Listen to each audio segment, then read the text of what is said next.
Hello बच्चों, आज हम चैप्टर 6 के लिए वीडियो नंबर 10 लेकर के आए हैं। और इस वीडियो के अंदर अपन एक तो पढ़ेंगे इलेक्ट्रॉन के आदान प्रदान पर ऑक्सीकरण अपचयन अभिक्रिया, और इसके साथ में एक प्रकार की अभिक्रिया और पढ़ेंगे अपन इसके अंदर, अपोपचय अभिक्रिया या रेडॉक्स रिएक्शन।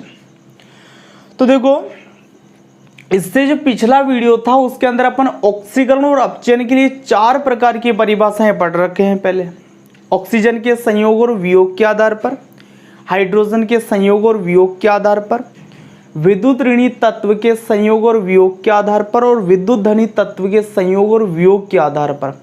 और इस वीडियो के अंदर अपन बात करेंगे इलेक्ट्रॉन के आदान प्रदान के आधार पर ऑक्सीकरण अपचयन अभिक्रिया, और साथ में रेडॉक्स अभिक्रिया की बात करेंगे। तो आज का पॉइंट लगा लो, इलेक्ट्रॉन के आदान प्रदान के आधार पर ऑक्सीकरण अपचयन अभिक्रिया। तो देखो, इलेक्ट्रॉन के देने और लेने के आधार पर, इलेक्ट्रॉन को त्यागने और ग्रहण करने के आधार पर ऑक्सीकरण और अपचयन अभिक्रिया को कैसे परिभाषित करते हैं, सुनना ध्यान से। ऐसी कोई अभिक्रिया जिसके अंदर कोई पदार्थ, जैसे तत्व हो सकता है, परमाणु हो सकता है, अणु हो सकता है या आयन हो सकता है, तो उसमें कोई पदार्थ यदि इलेक्ट्रॉन को त्यागता है तो वो अभिक्रिया कहलाती है ऑक्सीकरण अभिक्रिया। और ऐसी कोई अभिक्रिया जिसके अंदर कोई तत्व, परमाणु, अणु या आयन इलेक्ट्रॉन को ग्रहण करता है तो वो अभिक्रिया कहलाती है अपचयन अभिक्रिया। इलेक्ट्रॉन को त्याग रहा है तो वो अभिक्रिया ऑक्सीकरण अभिक्रिया है, और इलेक्ट्रॉन को ग्रहण कर रहा है तो वो अभिक्रिया कौन सी अभिक्रिया है, अपचयन अभिक्रिया है। तो पहले अपन बात करते हैं ऑक्सीकरण अभिक्रिया की। तो ऑक्सीकरण अभिक्रिया को इस आधार पर अपन कैसे परिभाषित करेंगे, ऐसी रासायनिक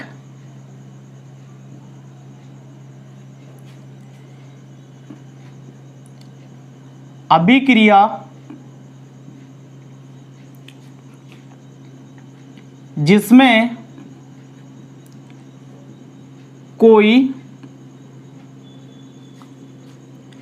तत्व या परमाणु या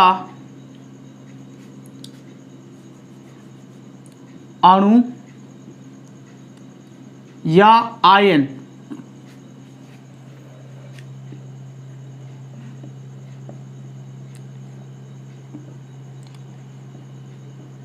इलेक्ट्रॉन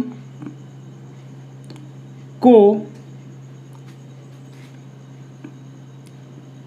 त्यागता है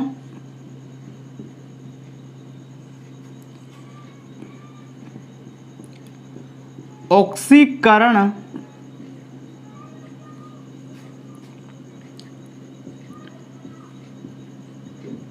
अभिक्रिया कहलाती है, ऑक्सीकरण अभिक्रिया कहलाती है। अब देखो, उदाहरण देखते हैं अपन ऑक्सीकरण अभिक्रिया के इस आधार पर। तो देखो, ये मेरे पास में एक परमाणु है, उदासीन परमाणु, और ये क्या करता है, एक इलेक्ट्रॉन त्याग देता है और ये Na+ आयन बना लेता है, सोडियम धनायन बना लेता है। ठीक है, यहां पर क्या हुआ है कि सोडियम का परमाणु है, उदासीन परमाणु है, और इसने एक इलेक्ट्रॉन त्याग दिया है और क्या बना लिया, सोडियम धनायन बना लिया। तो यहां पर इस पदार्थ ने इलेक्ट्रॉन त्याग दिया है, इसलिए यहां पर कौन सी अभिक्रिया हो गई, ऑक्सीकरण अभिक्रिया हो गई। हम यही कह रहे हैं कि ऐसी रासायनिक अभिक्रिया जिसमें कोई तत्व, परमाणु, अणु या आयन क्या कर दे, इलेक्ट्रॉन को त्याग देवे, वही क्या उनसी अभिक्रिया, ऑक्सीकरण अभिक्रिया है। दूसरा उदाहरण देखो। तो देखो, मैं यहां पर ऋणायन का उदाहरण ले रहा हूं इस बार, MnO2-, इसे बोला जाता है पर मैग्नेट आयन। चलो इसकी जगह ऐसा कर लेता हूं, मैं यह आयन ले लेता हूं, इसे बोला जाता मैग्नेट आयन। इसको क्या बोला जाएगा, मैग्नेट आयन। ठीक है। अब ये काम करता है कि इसने ये इलेक्ट्रॉन त्याग देता है, एक MnO2 माइनस चार्ज रह जाता है इसके ऊपर, और एक इलेक्ट्रॉन ये क्या कर देता है, त्याग देता है। तो यहाँ पर देखो इसके ऊपर माइनस का 2 चार्ज था, जैसे इसने एक इलेक्ट्रॉन त्यागा तो इसके ऊपर माइनस का केवल 1 चार्ज रह गया। तो इसने भी इलेक्ट्रॉन त्यागा है, इसलिए इसका भी क्या हो गया, ऑक्सीकरण हो गया। और उदाहरण देखो ऐसे ही, तो देखिए अपने पास में है Fe+2, ये आयन है एक अपने पास में Fe+2, ठीक है। ये क्या करता है, एक इलेक्ट्रॉन त्यागता है, तो एक इलेक्ट्रॉन जब ये त्यागता है तो Fe+3 बनता है, और एक इलेक्ट्रॉन क्या हो जाता, बाहर निकल जाता है, ठीक है भाई। ये मैग्नेट आयन था ना, इसको बोला जाता परमैग्नेट आयन, परमैग्नेट आयन, ठीक है। ऐसे ये फेरस है और इसको बोला जाता फेरिक। तो इससे भी एक इलेक्ट्रॉन बाहर निकल गया, इलेक्ट्रॉन बाहर निकल गया, इसका मतलब कौन सी अभिक्रिया हो गई, ये ऑक्सीकरण अभिक्रिया हो गया। अब जरा तीनों अभिक्रियाओं पर अपन ध्यान देते हैं। यहां पर उदासीन परमाणु है, जब इसका ऑक्सीकरण हुआ तो क्या बन गया, धनायन बन गया। यानी कि यहां पर क्या हो रहा है, उदासीन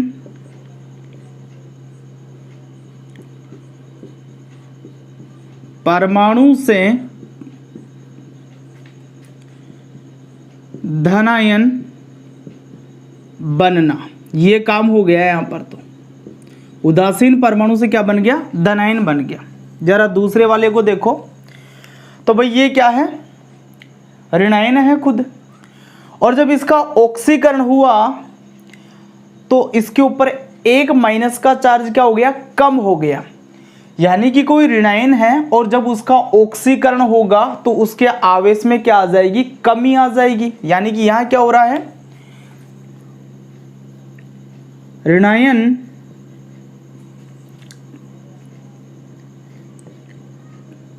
के आवेश में कमी आना, यहां पर ऋणायन है उसके आवेश में क्या आ गई, कमी आ गई, ठीक है।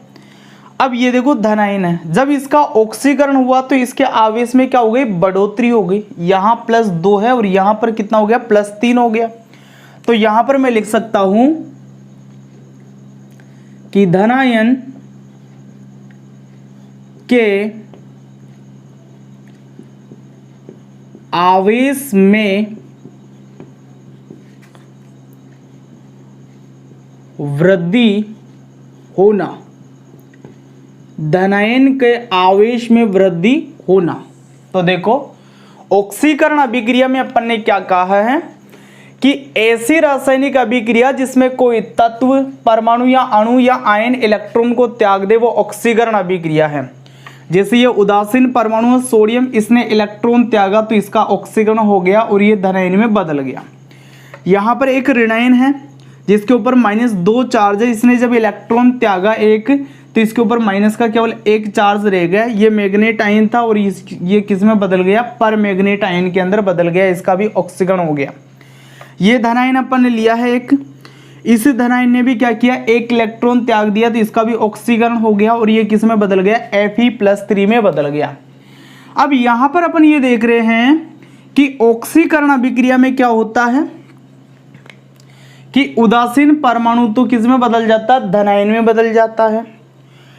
ऋणायन के आवेश में कमी आ जाती है और धनायन के आवेश में क्या हो जाती है, वृद्धि हो जाती है। जब एक ऑक्सीकरण अभिक्रिया होगी तो उदासीन परमाणु तो धनायन में बदल जाएगा, ऋणायन के आवेश में कमी आ जाएगी और धनायन के आवेश में क्या हो जाएगी, वृद्धि हो जाएगी। तो यहां पर एक बात अपन लिख सकते हैं, क्या लिख सकते हैं कि ऑक्सीकरण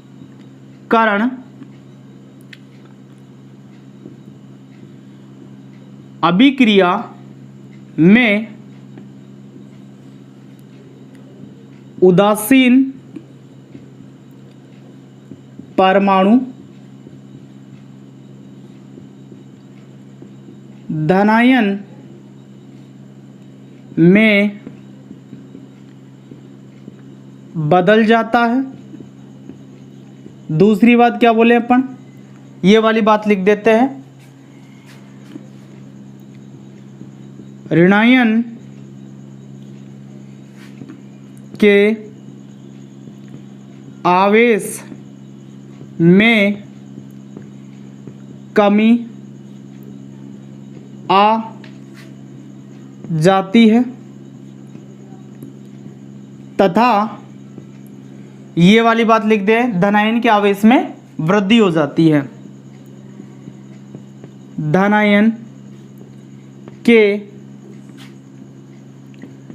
आवेश में वृद्धि हो जाती है,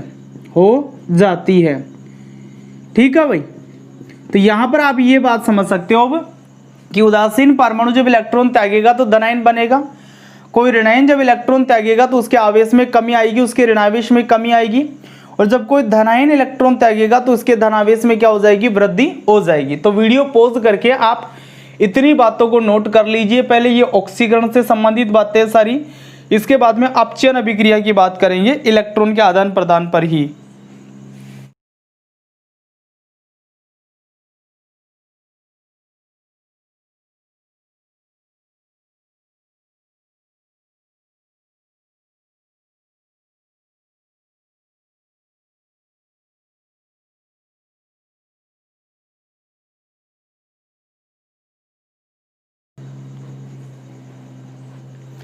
उतार लिए भाई। अब देखो अपचयन अभिक्रिया की बात करेंगे तो इसमें क्या होगा कि ऐसे कोई रासायनिक अभिक्रिया जिसमें कोई परमाणु, अणु या आयन क्या करे, इलेक्ट्रॉन को ग्रहण कर ले, तो बस उसी अभिक्रिया को अपन क्या बोल देंगे, अपचयन अभिक्रिया बोल देंगे, ठीक है।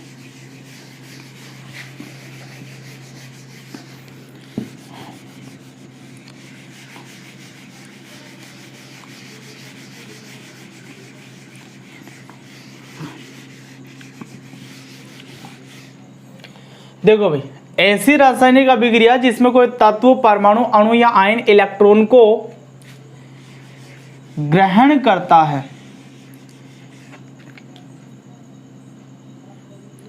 इलेक्ट्रॉन को ग्रहण करता है,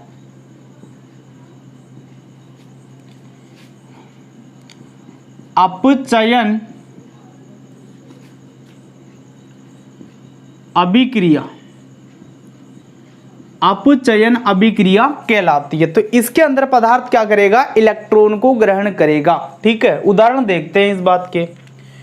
तो देखो ये क्लोरीन का परमाणु है और इसने एक इलेक्ट्रॉन ग्रहण किया, तो ग्रहण करने पर यह बदल जाता है Cl- के अंदर, ठीक है भाई। इसने इलेक्ट्रॉन ग्रहण किया है और ऐसे कोई रासायनिक अभिक्रिया जिसमें कोई परमाणु, अणु या आयन इलेक्ट्रॉन को क्या करता है, ग्रहण करता है, वही तो अपचयन अभिक्रिया है।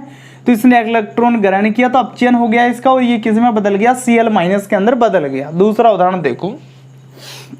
तो भाई देखो इस बार मैं ऋणायन ले लेता हूं MnO2-, इसको अपन बोलते हैं पर मैग्नेट आयन, ये परमैग्नेट ऋणायन है आपका, ठीक है।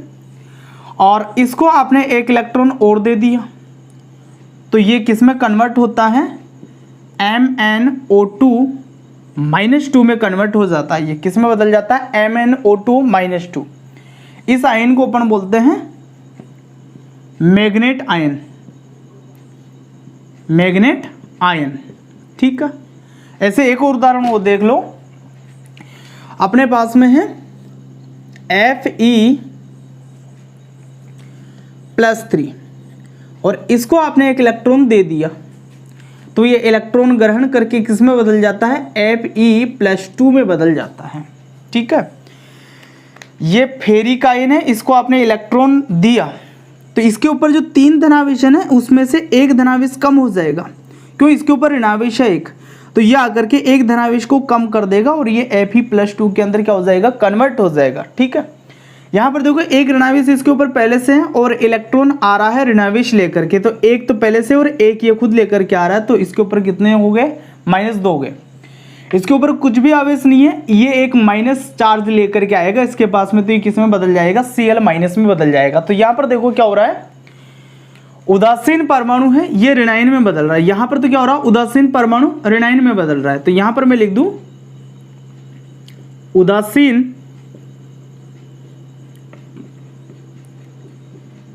परमाणु का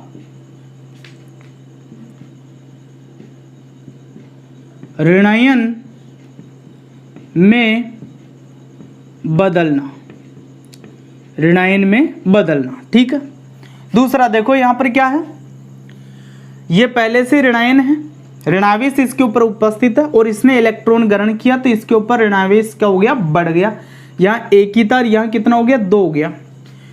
तो यहां पर मैं ऐसा लिख सकता हूं, ऋणायन के आवेश में वृद्धि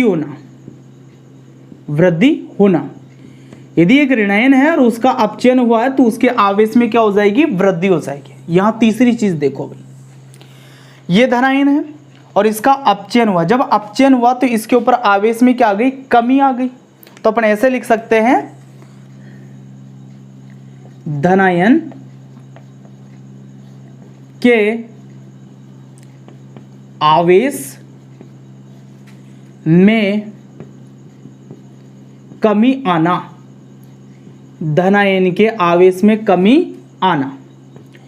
तो देखो क्या हो रहा है कि एक अपचयन अभिक्रिया में जो उदासीन परमाणु है वो तो ऋणायन में बदल गया, एक ऋणायन है तो उसके आवेश में वृद्धि हो गई, और एक धनायन है तो उसके आवेश में क्या हो गई, कमी हो गई। तो ऐसा अपचयन अभिक्रिया में होगा। तो जब भी कोई अपचयन अभिक्रिया होगी तो उदासीन परमाणु तो ऋणायन में बदल जाएगा, ऋणायन है तो उसके आवेश में वृद्धि हो जाएगी, और धनायन है तो उसके आवेश में क्या हो जाएगी, कमी हो जाएगी। तो यहां पर मैं अब लिख सकता हूं कि अपचयन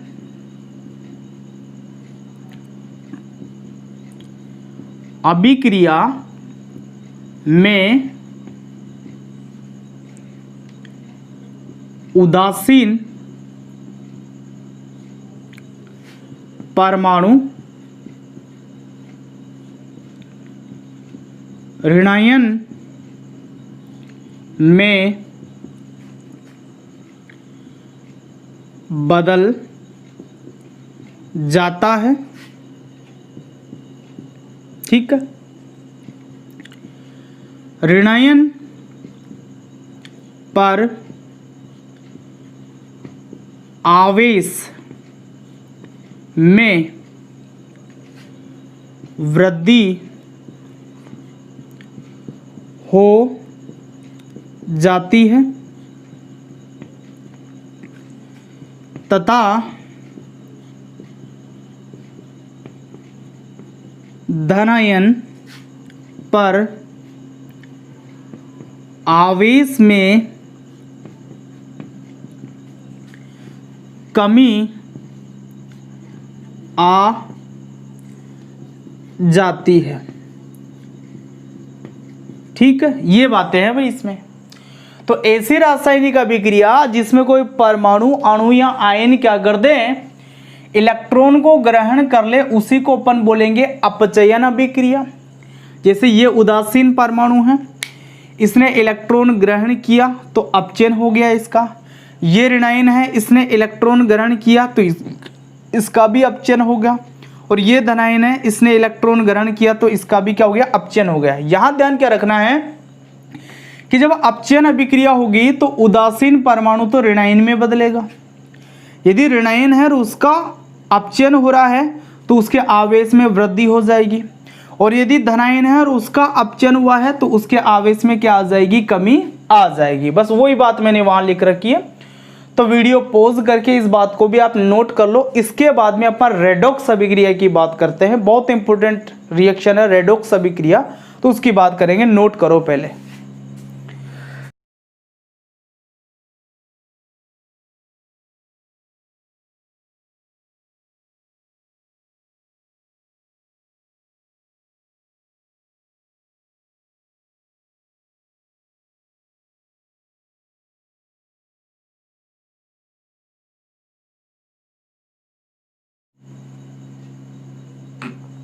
किया भाई नोट आपने। अब देखो मैं रेडॉक्स अभिक्रिया की या अपोपचय अभिक्रिया की बात करता हूं, और ये अपोपचय अभिक्रिया आपको तभी समझ में आएगी जब आप ऑक्सीकरण और अपचयन अभिक्रिया को ढंग से जानते हो। यहाँ पर जरूरत केवल इलेक्ट्रॉन वाली जो परिभाषा उसकी पड़ेगी, जो मैं अभी आपको बता चुका हूँ कि यदि कोई पदार्थ इलेक्ट्रॉन त्यागता है तो उसका ऑक्सीकरण हो जाता है, और यदि कोई पदार्थ इलेक्ट्रॉन को ग्रहण करता है तो उसका अपचयन हो जाता है। क्या याद रखना अपने को कि यदि कोई पदार्थ इलेक्ट्रॉन त्यागता है तो उसका ऑक्सीकरण हो जाता, यदि कोई पदार्थ इलेक्ट्रॉन को त्यागता है तो उसका ऑक्सीकरण हो जाता है, और यदि कोई पदार्थ इलेक्ट्रॉन को ग्रहण करता है तो उसका क्या हो जाता है, अपचयन हो जाता है।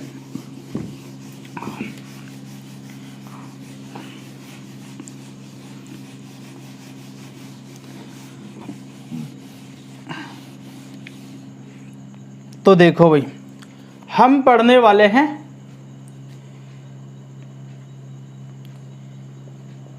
अपोपचय अभिक्रिया। इसको हम अंग्रेजी में बोलते हैं रेडॉक्स रिएक्शन। तो इसको अपन समझना चाहते हैं कि ये अभिक्रिया है क्या। तो देखो भाई, एक उदाहरण से आपको समझाता हूं, समझना बात को। यहां पर मैंने ले रखा है CuSO4, और इसकी अभिक्रिया मान लीजिए मैं करवा देता हूं Fe से। जब मैंने Fe से इसकी अभिक्रिया करवाई तो मुझे मिल गया FeSO4 प्लस Cu, ऐसा मुझे मिला। ठीक है, अब जरा इस अभिक्रिया को अपन आयनों में तोड़ करके देखते हैं। तो देखो, आयनों में मैं तोड़ के बताता हूं आपको। इसमें दो आयन मौजूद है, CuSO4 है ना। तो इसमें क्या है कि Cu तो +2 है और SO4 क्या है, -2 के रूप में है। ठीक है, और यहाँ पर जो Cu है इसके ऊपर कोई भी आवेश नहीं है, तो इसको मैं लिख सकता हूँ Cu0। ठीक, यहाँ देखो Fe को, तो Fe के ऊपर यहाँ पर कोई भी आवेश नहीं है तो इसको Fe0 लिख सकता हूँ। लेकिन यहाँ पर आप देखोगे तो Fe+2 और SO4 -2 ये दो आयन मौजूद है यहाँ पर। ठीक है, तो भाई मैं पहले इस दोनों की बात करता हूँ, Cu+2 और Cu की बात करता हूँ शुरुआत में। इस अभिक्रिया के अंदर इधर तो क्या है, Cu+2 के रूप में मौजूद है, और जब आप इधर चले गए तो Cu किस रूप में मौजूद है, Cu0 के रूप में मौजूद है। ऐसे यहाँ इसकी बात कर लेता हूँ मैं।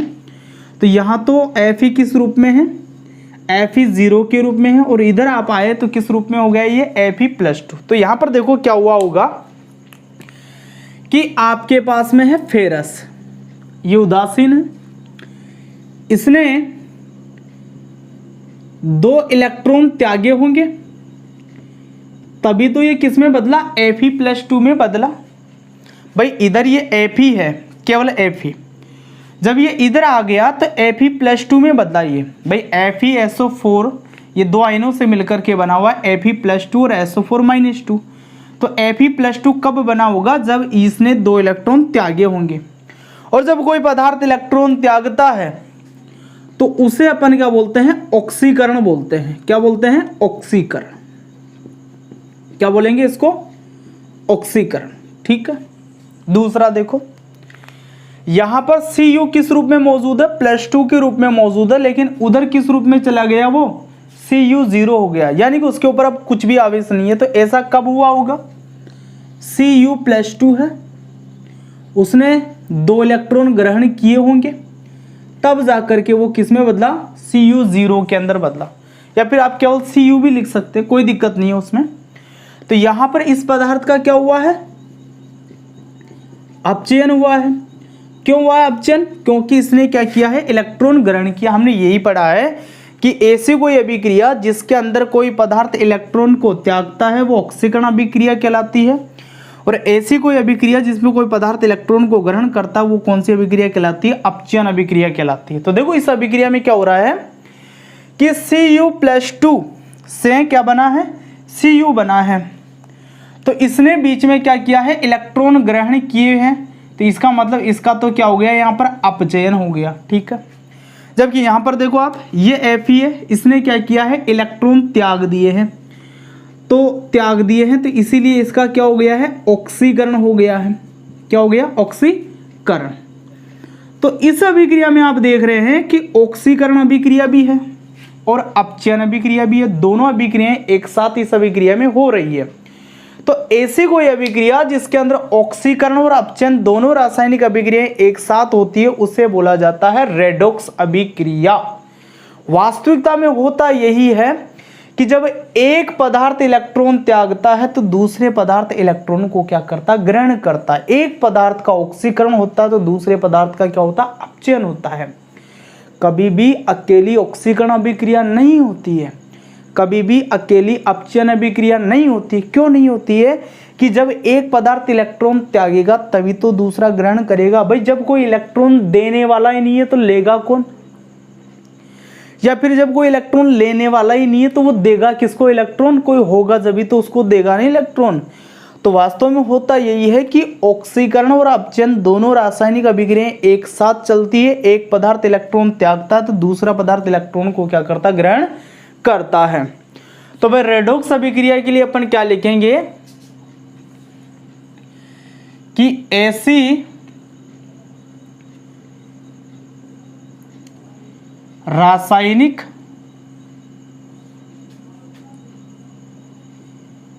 अभिक्रिया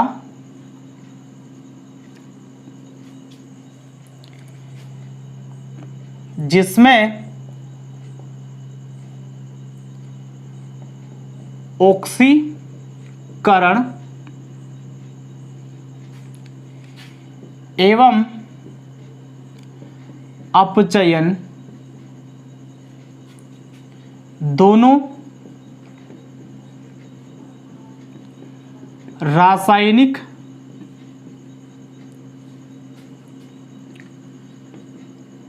अभिक्रियाएं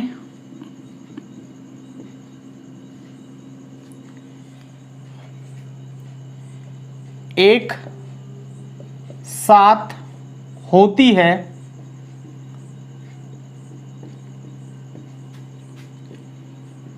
रेडॉक्स रिएक्शन कहलाती है। तो ऐसी कोई रासायनिक अभिक्रिया जिसके अंदर ऑक्सीकरण और अपचयन दोनों रासायनिक अभिक्रियाएं एक साथ हो रही है, उसे आप क्या बोलोगे, रेडॉक्स रिएक्शन बोलोगे, रेडॉक्स अभिक्रिया बोलोगे। तो पहले परिभाषा नोट करो आप, केवल परिभाषा, ये बात नोट नहीं करनी, केवल परिभाषा नोट कर लो पहले आप।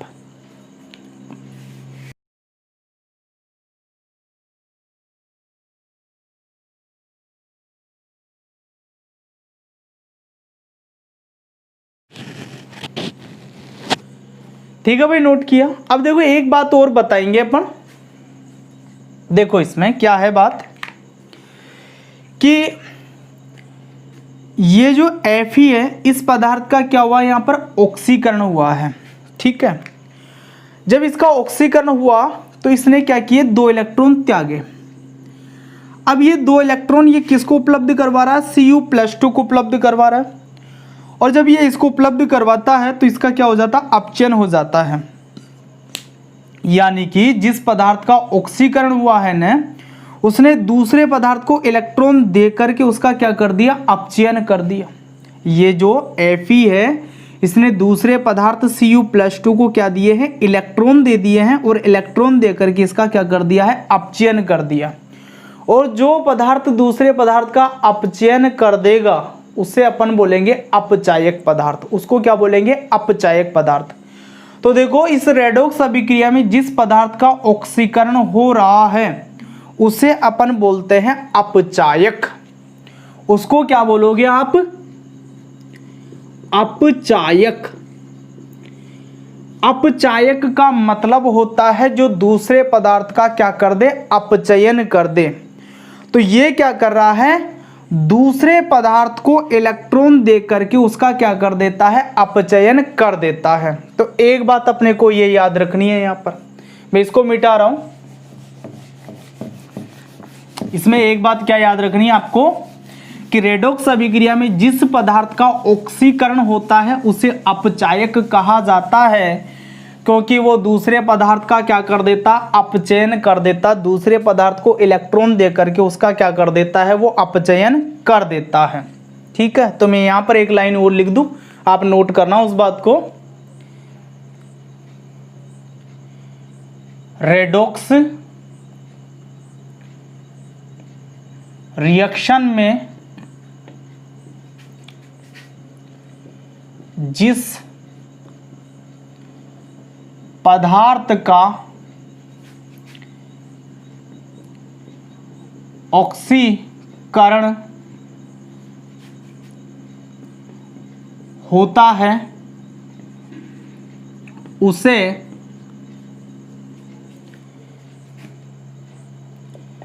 अपचायक कहते हैं, क्योंकि यह दूसरे पदार्थ को इलेक्ट्रॉन देकर उसका अपचयन कर देता है। ठीक है, मतलब ये हुआ आपका कि जो अपचायक पदार्थ होगा आपका वो क्या होगा, इलेक्ट्रॉन दाता होगा, वो दूसरे पदार्थ को इलेक्ट्रॉन दे करके उसका क्या कर देगा, अपचयन कर देगा। तो एक बात ये नोट करो कि रेडॉक्स रिएक्शन में जिस पदार्थ का ऑक्सीकरण हुआ है उसे क्या बोला जाता, अपचायक बोला जाता। क्यों बोला जाता अपचायक, क्योंकि ये दूसरे पदार्थ को इलेक्ट्रॉन दे करके उसका क्या कर देता, अपचयन कर देता है। अपचायक का मतलब है अपचयन कर देने वाला, तो अपचायक क्या होगा, हमेशा इलेक्ट्रॉन दाता होगा, जो इलेक्ट्रॉन दे करके दूसरे पदार्थ का क्या कर देगा, अपचयन कर देगा। ठीक है, वीडियो पॉज करके ये बात नोट कर लो। ठीक है, किया नोट। अब एक बात और समझते हैं ऐसी ही,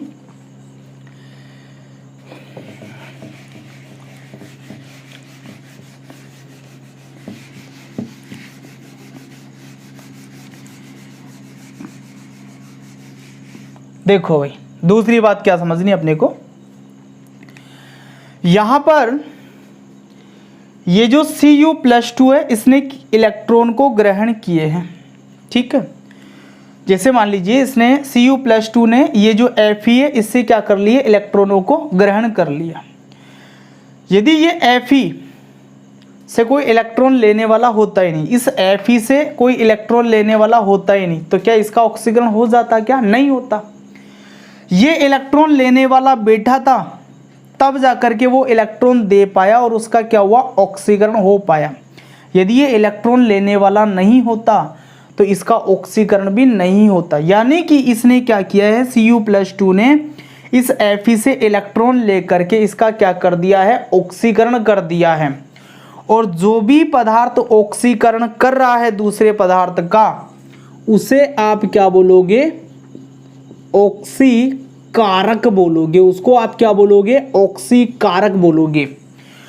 तो यहां पर देखो ये Cu+2 है, इसने इस Fe से इलेक्ट्रॉन लिए और इलेक्ट्रॉन लेकर के इसका क्या कर दिया, ऑक्सीकरण कर दिया।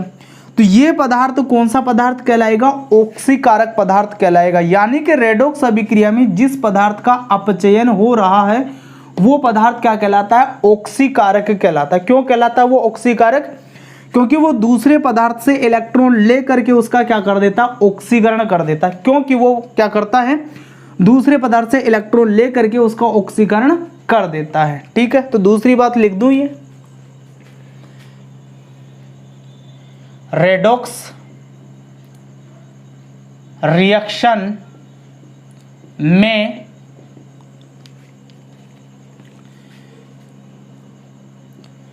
जिस पदार्थ का अपचयन होता है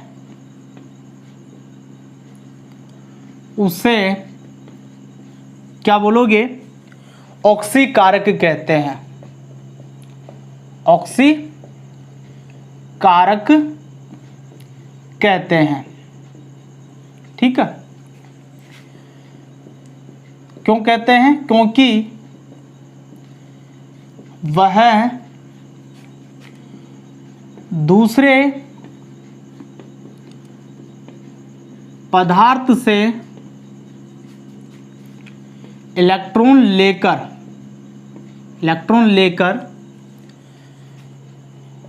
उसका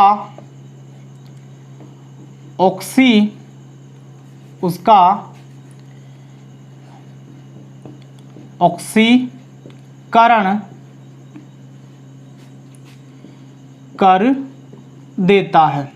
तो ऑक्सीकरण करने वाला ही ऑक्सीकारक होगा, और ऑक्सीकारक वही हो सकता है जो दूसरे पदार्थ से क्या ले रहा हो? इलेक्ट्रॉन ले रहा हो। जो इलेक्ट्रॉन ले रहा हो उसी का क्या होता है? अपचयन होता है। यानी कि आप ऐसा बोल सकते हो यहां पर कि जो ऑक्सीकारक पदार्थ है, ऑक्सीकारक पदार्थ वो कैसा होता है? इलेक्ट्रॉन ग्राही होता है। वो दूसरे पदार्थ से क्या कर लेता है? इलेक्ट्रॉन ले लेता है। तो ये बात भी आप नोट कर लो पहले।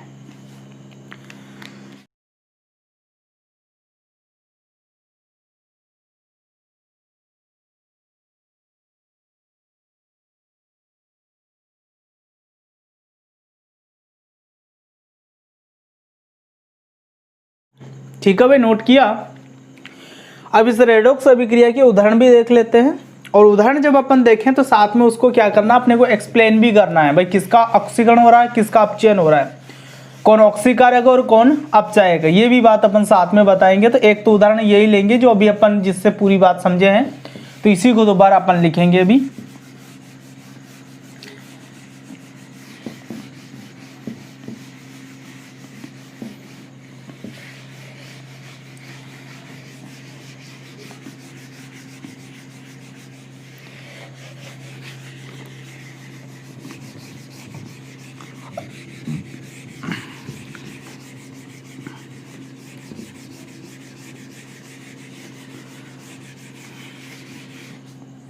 देखो भाई, हमारा जो उदाहरण है वो क्या है?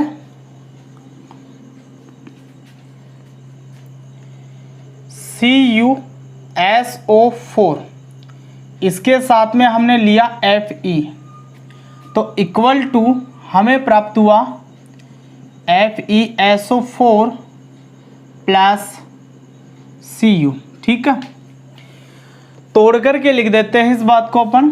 तो देखो यहां पर मैं लिख देता हूं Cu प्लस 2, SO4 माइनस 2 भी है, उसको मैं छोड़ देता हूं अभी। और यहां पर क्या है? Fe प्लस 2, SO4 माइनस 2 भी, उसको छोड़ देते हैं अभी। यहां पर Fe किस रूप में है? 0 के रूप में है। और यहां पर Cu किस रूप में है? 0 के रूप में है। देखो मैंने ऐसा किया है कि सेम प्रजाति है ये, Cu इधर भी Cu, बस फर्क क्या है? इधर Cu प्लस 2 है और इधर Cu 0 है। नीचे की तरफ मैंने Fe लिया है और इधर भी Fe लिया है, बस यहाँ पर Fe 0 और Fe यहाँ पर क्या है? प्लस 2 है। तो देखो यहाँ पर क्या हो रहा है, पहले अपन ये देख लेते हैं कि इलेक्ट्रॉन किसने त्यागा है। तो इलेक्ट्रॉन इसने ही त्यागा है आपके। तो यहाँ पर ऐसा हुआ होगा कि ये जो Fe है, इसने इलेक्ट्रॉन त्याग करके Fe प्लस 2 बनाया है, और 2 इलेक्ट्रॉन क्या किए हैं? इसने त्याग दिए हैं। ठीक है, दूसरी चीज़ देखो यहीं पर Cu प्लस 2 है, इसने क्या किया है? 2 इलेक्ट्रॉन ग्रहण किए होंगे, तभी ये जाकर के किस में बदला? Cu 0 में बदला। ठीक है, तो यहाँ पर 2 बातें अपन लिख सकते हैं। ये वाली देखो भाई, यहां पर Fe है, ये Fe प्लस 2 में बदला, इसने इलेक्ट्रॉन त्यागा है। तो अपन ऐसा लिख सकते हैं कि उपरोक्त अभिक्रिया में Fe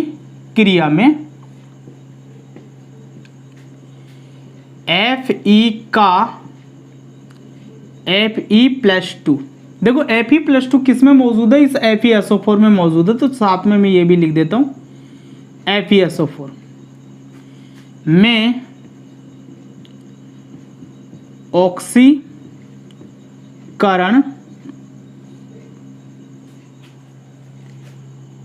हो रहा है।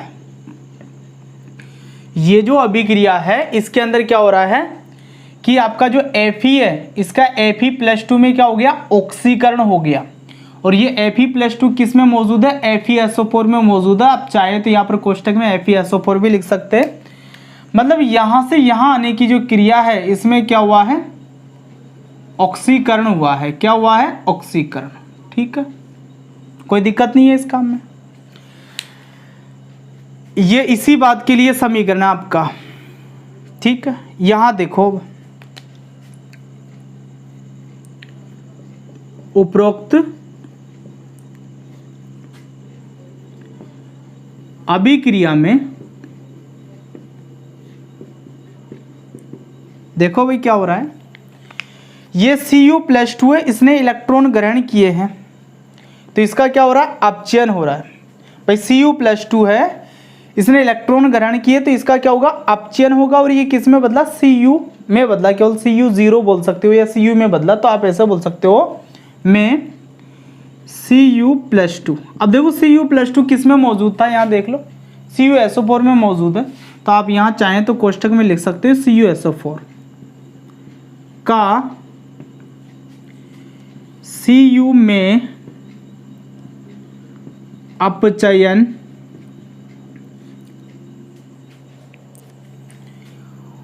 हो रहा है। ठीक है, दोनों बातें एक्सप्लेन कर दी अपन ने। इस अभिक्रिया में क्या हुआ कि ये जो Fe है इसका तो Fe+2 में क्या हो गया, ऑक्सीकरण हो गया। क्यों हुआ ऐसा, क्योंकि इसने क्या किए हैं, 2 इलेक्ट्रॉन त्यागे हैं। और ये जो Cu+2 है इसका क्या हुआ है, अपचयन हुआ। किसके अंदर हुआ है, Cu में हुआ है। क्यों हुआ ऐसा, क्योंकि इसने क्या किए हैं, इलेक्ट्रॉन ग्रहण किए हैं। तो यहां पर ये क्या हो गया, अपचयन हो गया। अब देखो अपन एक बात पढ़ चुके हैं कि जिस पदार्थ का ऑक्सीकरण होता है उसे अपन बोलते हैं अपचायक। तो देखो भाई यहां पर ऑक्सीकरण किस पदार्थ का हुआ है, Fe का हुआ है। तो इस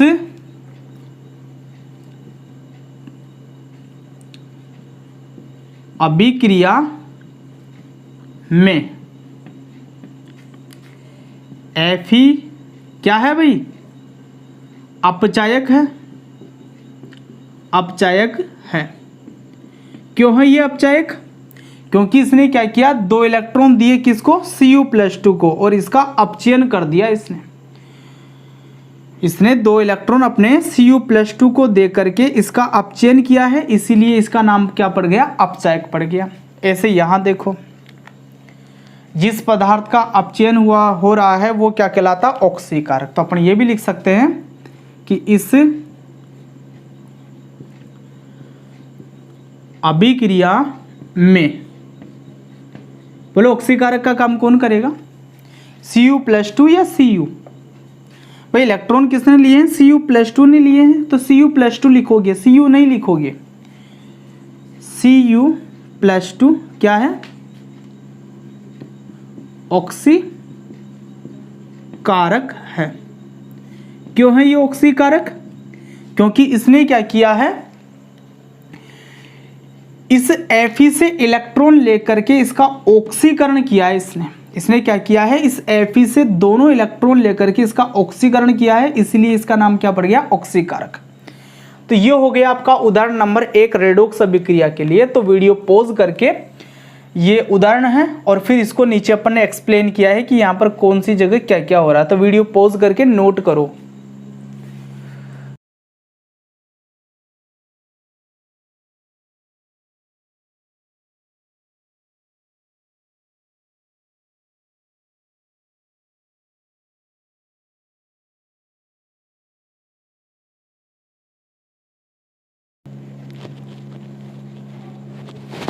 किया भाई नोट। अब दूसरा उदाहरण देखते हैं अपन इसी का।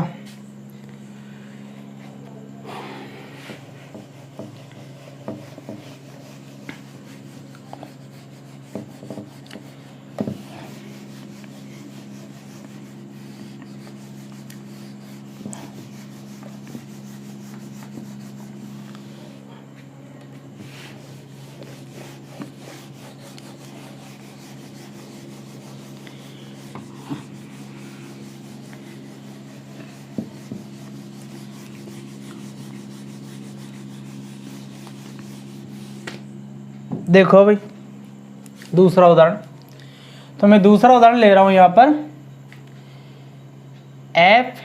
Fe2O3 और इसकी अभिक्रिया करवा रहा हूं मैं एल्यूमिनियम से। जब अभिक्रिया करवाई मैंने तो मुझे मिल गया Al2O3 प्लस Fe। अब देखो इसमें क्या हुआ है, तो पहले आयनों को देखते हैं अपन। तो आयन में आपको तोड़ करके बताता हूं भाई। देखो यहां पर क्या है, Fe+3 है और O-2 है, ठीक है। यहां देखो तो Al+3 है और O-2 है, ठीक है। यहां पर देखो तो एल्यूमिनियम केवल Al0 के रूप में है और यहाँ पर Fe को देखो तो Fe0 के रूप में। भाई कुछ भी आवेश नहीं है इसलिए 0 लिख रहे हैं अपन, नहीं भी लिखें तो भी चलेगा, 0 नहीं भी लिखें तो भी कुछ भी आवेश नहीं माना जाएगा, ठीक है। प्रजाति अपन ने समान रखी, ऊपर Fe रखा और नीचे Al रखा। तो देखो इधर भी O-2 है, इधर भी O-2 है, तो O-2 से तो कोई मतलब ही नहीं है अपने को, इसको तो हटा देता हूँ। क्यों, ना तो ये इलेक्ट्रॉन ग्रहण कर रहा है, नहीं इलेक्ट्रॉन त्याग रहा है। यदि कुछ करता है ऐसा ही है तो इसके आवेश में परिवर्तन आता, तो इससे तो कोई मतलब नहीं है अपने को। अब हम नीचे देखते हैं सारी बात को।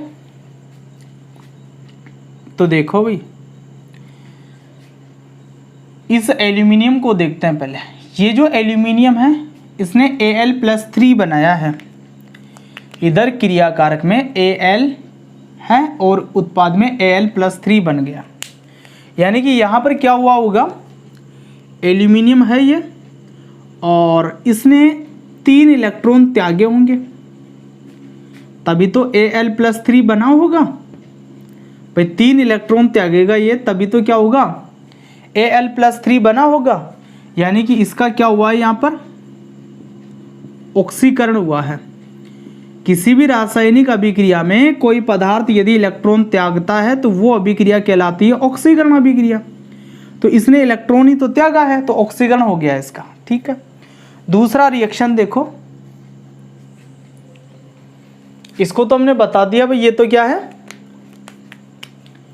ऑक्सीकरण है, ये तो ऑक्सीकरण, ठीक। यहां देखो, यहां से यहां जा रहा हूं मैं, तो क्या हुआ होगा, देखो इधर क्या है, Fe+3 है, इसने 3 इलेक्ट्रॉन ग्रहण किए होंगे, तभी तो ये Fe0 के अंदर बदला होगा, Fe0।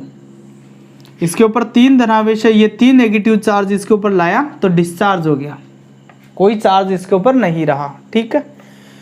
तो कोई अभिक्रिया है और उसमें कोई पदार्थ इलेक्ट्रॉन को ग्रहण करता है तो उस पदार्थ का क्या हो जाता है, अपचयन हो जाता है, अपचयन अभिक्रिया हो जाती है वहां पर। तो ये जो काम हुआ है इसको आप क्या नाम दोगे, अपचयन, अपचयन, ठीक है। तो भाई देखो इसको कैसे एक्सप्लेन करोगे आप कि उपरोक्त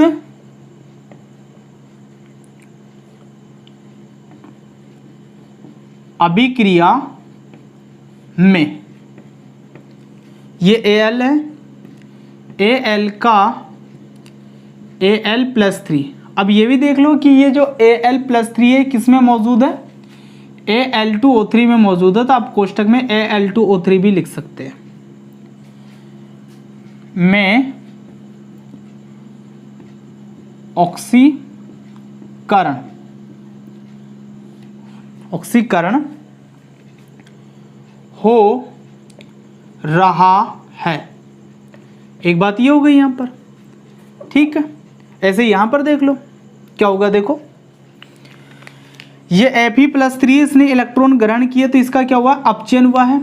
तो अपन यही बोलेंगे भाई उपरोक्त अभिक्रिया में Fe+3 है, इसका Fe में क्या हुआ है, अपचयन हुआ है। लेकिन Fe+3 किसमें मौजूद है, Fe2O3 में। तो कोष्टक में अपन वो भी चीज लिखेंगे, तो अपन लिखें कि उपरोक्त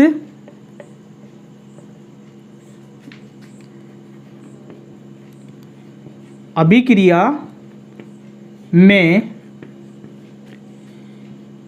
Fe+3, और ये Fe+3 किस में मौजूद है, देख लो आप, Fe2O3 में मौजूद है। ये Fe2O3 का किसमें अपचयन हुआ है? Fe। Fe में अपचयन हो रहा है। अब देखो, जिस पदार्थ का ऑक्सीकरण होता है उसे क्या बोला जाता है? अपचायक बोला जाता है, क्योंकि वो दूसरे पदार्थ को इलेक्ट्रॉन दे करके उसका क्या करता? अपचयन करता है। तो यहाँ पर ये जो Al है, इसने दूसरे पदार्थ को 3 इलेक्ट्रॉन दे करके उसका क्या कर दिया? अपचयन कर दिया। तो ये जो Al है ये किसका काम करेगा? यहाँ पर अपचायक का काम करेगा। तो अपन यहाँ पर लिख दे, इस अभिक्रिया में Al अपचायक है। तो ये अपचायक क्या करता? दूसरे पदार्थ को इलेक्ट्रॉन दे करके उसका अपचयन कर देता है। ठीक है। दूसरा यहां पर भी ऐसे ही लिखो। तो ये Fe+3 इससे क्या कर रहा है? इलेक्ट्रॉन ले रहा है, और जब इससे इलेक्ट्रॉन लेता है तभी तो इसका ऑक्सीकरण हो पाता है। यदि ये इलेक्ट्रॉन त्याग ही नहीं पाता तो इसका ऑक्सीकरण हो ही नहीं पाता। जब ये इलेक्ट्रॉन लेता है तभी तो उसका ऑक्सीकरण हो पाता है। तो अपन ये लिख दें कि इस अभिक्रिया में कौन है भाई? Fe+3 ले रहा है इलेक्ट्रॉन। तो Fe+3 क्या है? ऑक्सीकारक है। तो ये ऑक्सीकारक है, इसलिए ये दूसरे पदार्थ से इलेक्ट्रॉन लेकर के उसका क्या कर रहा है? ऑक्सीकरण कर रहा है। ये Fe+3 इस एल्यूमिनियम से 3 इलेक्ट्रॉन लेकर के इसका ऑक्सीकरण कर देता है, इसलिए इसका क्या नाम रख दिया अपन ने? ऑक्सीकारक नाम रख दिया। तो ये आपका उदाहरण नंबर 2 हो गया रेडॉक्स अभिक्रिया के लिए। उदाहरण दूसरा हो गया ये, तो इसको भी आप नोट करो वीडियो पॉज करके।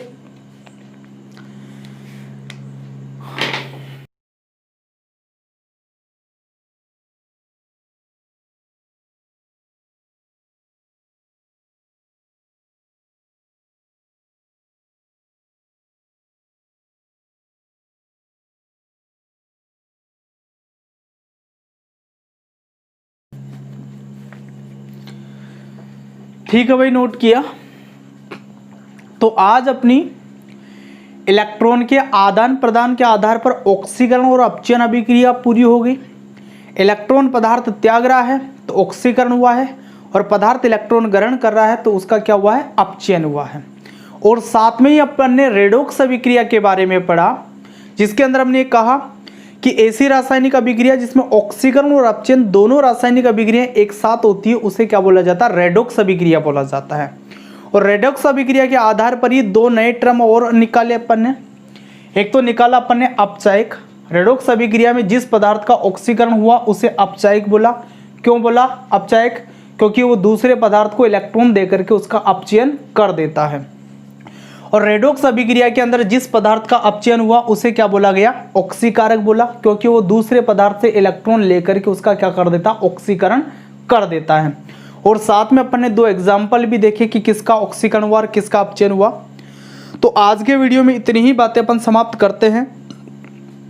नेक्स्ट वीडियो जो रहेगा अपना, उसके अंदर अपन उदासीनीकरण अभिक्रिया की बात करेंगे, और साथ में अम्ल और क्षार की अभिक्रिया जो हो रही है जिसे उदासीनीकरण अभिक्रिया अपन बोलते हैं, तो उससे जो लवण बनते हैं उन लवणों की जो प्रकृति है, अम्लीय है, क्षारीय या उदासीन, तो वो क्यों होती है, इस बात की भी अपन चर्चा करेंगे। तो मिलते हैं फिर नेक्स्ट वीडियो में, तब तक के लिए ऑल द बेस्ट।